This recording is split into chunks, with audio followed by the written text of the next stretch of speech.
አስተርዮ ማርያም እንኳን ለአስተርዮ ማርያም በሰላም አደረሳችሁ። አስተርዮ ማለት መታየት፣ መገለጥ ማለት ነው። ቃሉ አስተርአየ ታየ፣ ተገለጠ ከሚለው የግዕዝ ግስ የተገኘ ነው።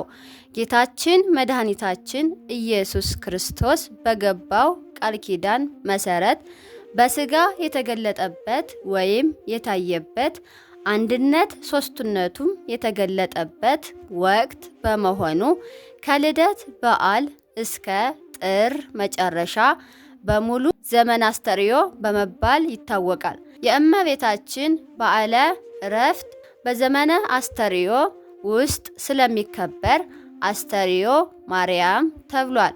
ልቦናዋ በይኩነኒ የጸና ንጽሐ ስጋ፣ ንጽሐ ነፍስ፣ ንጽሐ ልቦና አስተባብራ የያዘች ወላዲተ አምላክ ምንም እንኳን የአምላክ እናት ብትሆንም ሞተ ስጋ ለሁሉም ዕጣ ፈንታ በመሆኑ በቃል መነገሩ በልብ መታሰቡ ከፍ ከፍ ይበልና ጌታችን መድኃኒታችን ኢየሱስ ክርስቶስ ተንስኢ ወንኢ የነፍሴ ደስታ የሆንሽ ውድ እናቴ ሆይ ተነስተሽ ወደ እኔ ነይ ብሏታል። ሞት በአዳም በደል ምክንያት የመጣ ዕዳ ነው። ባህሪያዊ ሳይሆን ባህሪያዊ መስሎ ከባህሪያችን ጋር ተስማምቶ የሚኖር ፍዳ ነበረ። ሞት ጌታችን የገለው ሳይሽረው በፊት ወደ ሲኦል መውረጃ መንገድ ነበረ። ለአጋንንት እግር እርግጫ ለመንጸፈ ደይን ተመቻችተን የምንሰጥበት ሂደት፣ ስጋ በመቃብር የሚፈርስበት፣ ነፍስ በሲኦል የምትሰቃይበት ክስተት ነበር። ክርስቶስ ሲመጣ ግን ይህ ሞት የሚለው ንባብ ሳይቀየር ትርጉሙና ምስጢሩ ተቀየረ። መጠጫው ጽዋው ሳይቀየር መጠጡን እንደ መቀየር ነው። መሞት በአዲስ ኪዳን መሻገር ነው፣ ወደ ዘላለም ሕይወት መጠራት። መቃብርም ለትንሣኤ ዘጉባኤ መቆያ ስፍራ ነው። እመቤታችን ቅድስት ድንግል ማርያም ለምን ሞተች? ሞት የጥንተ አብሶ ውጤት ከሆነ እመቤታችንም የሞተችው ጥንተ አብሶ ስላለባት ነው ብለው የሚከራከሩ ወገኖች አሉ። እነዚህ ሰዎች በሐዲስ ኪዳን ሞት ምን እንደሆነ ያለመረዳታቸውና እንዲሁም የእመቤታችን ሞት ምክንያቱ ምንድነው የሚለውን ባለማወቃቸው ምክንያት የሚናገሩት ነው። ሞት ጥንተ አብሶ ያለበት ብቻ ነው የሚሞተው ከተባለ ጌታችን ራሱ መሞቱ ጥንተ አብሶ ስላለበት ነው ያሰኛል። ይህ ደግሞ እርሱ ንጹሕ ሆኖ ሳለ ስለኛ ሞተ የምንለው የድህነት ጽንሰ ሐሳብ ከንቱ ያደርግብናል። ስለዚህም ሞት ከክርስቶስ በኋላ የመብቀል ሂደታችን መሆኑን እንመርምር። ይህን ቅዱስ ጳውሎስ እንዲህ ይነግረናል። አንተ ሞኝ፣ አንተ የምትዘራው ካልሞተ ሕያው አይሆንም ይላል። አንደኛ ቆሮንጦስ ምዕራፍ 15 ቁጥር 36። ስለዚህ ሞት በሐዲስ ኪዳን ሕያው ለመሆን የምናልፍበት ሂደት ነው። ራሱ ጌታችንም ሲያስተምረን እውነት እውነት እላችኋለሁ ቃሌን የሚሰማ የላከኝንም የሚያምን የዘላለም ሕይወት አለው፣ ከሞትም ወደ ሕይወት ተሻገረ እንጂ ወደ ፍርድ አይመጣም። ዮሐንስ ምዕራፍ 5 ከቁጥር 24። ዳግመኛም እውነት እውነት እላችኋለሁ ቃሌን የሚጠብቅ ቢኖር ለዘላለም ሞትን አያይም ብሏል።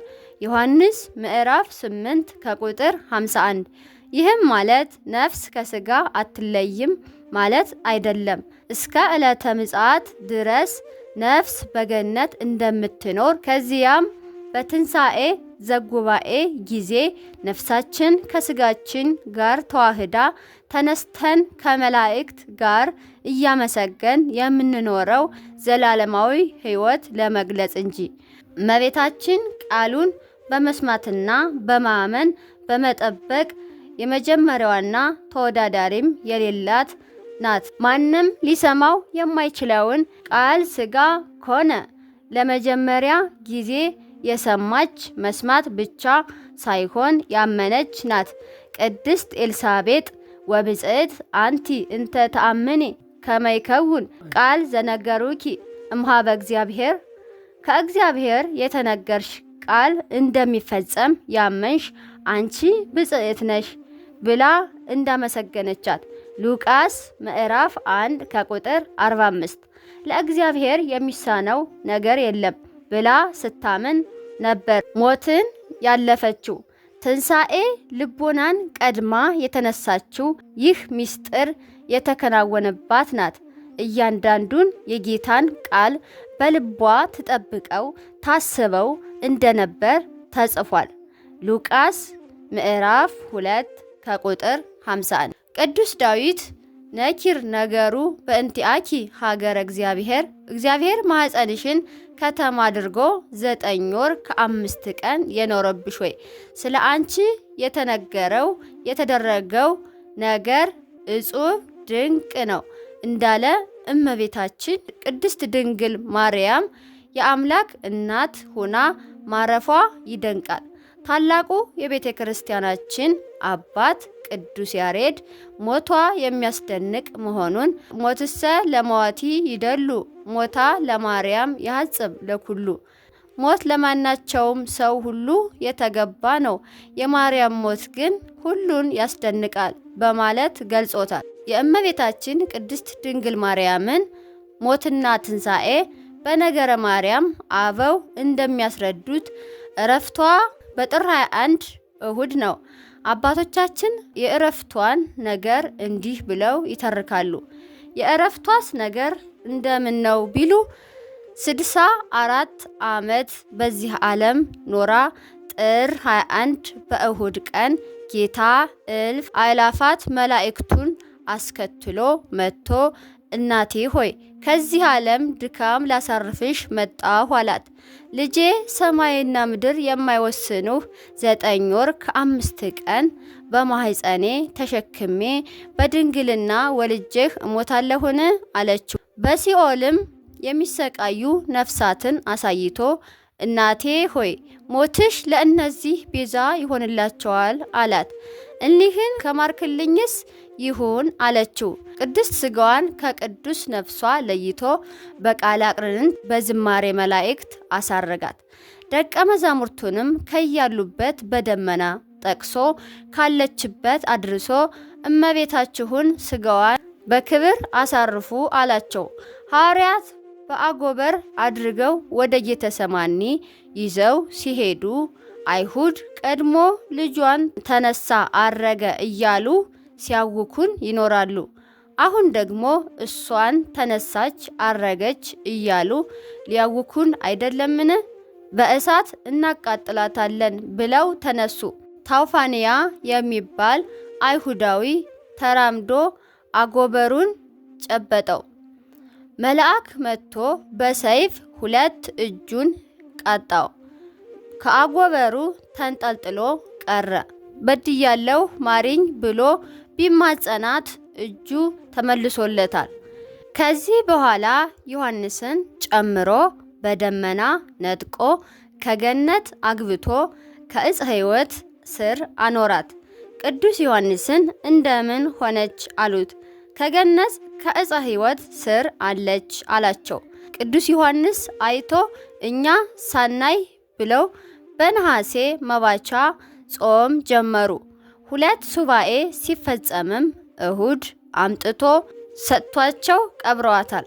በ3ኛው ቀን ማክሰኞ ከመትንሣኤ ወልዳ እንደ ልጇ ተነስታለች። ቅዱስ ቶማስ አልነበረም።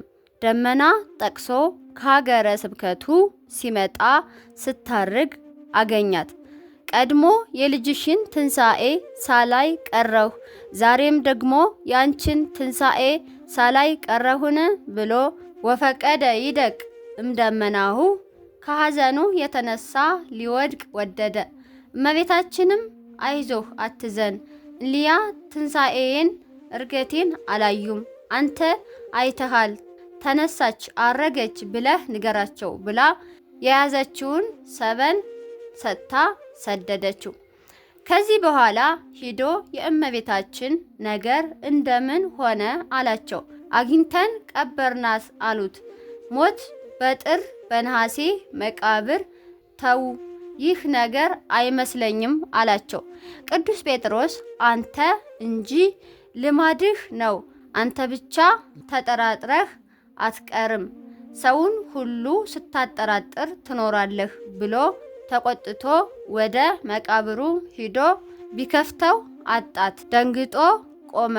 ሐዋርያው ቶማስም አታምኑኝም ብዬ እንጂ እመቤታችንስ ተነሳች አረገች አላቸው። የያዘውንም ሰበን ሰጣቸው፣ ለበረከትም ተካፍለውታል።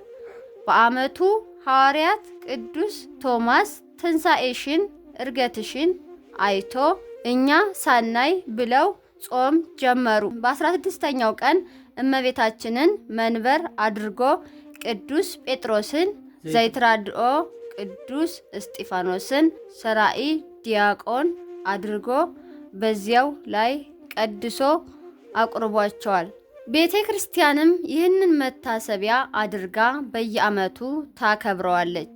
የኃጥአንን ለቅሶና ሐዘን አይተሽ ስለ እነርሱ ድህነት ወይም መዳን እረፍትሽን በሐሴት የተቀበልሽ እመቤታችን ሆይ ሐዋርያት በሱባኤ ትንሣኤሽን ለማየት በቅተዋልና እኛም በዓለ እረፍትሽን አክብረን ልጅሽ በሰጠሽ ቃል ኪዳን በቀኙ እንቆም ዘንድ ለምኝልን።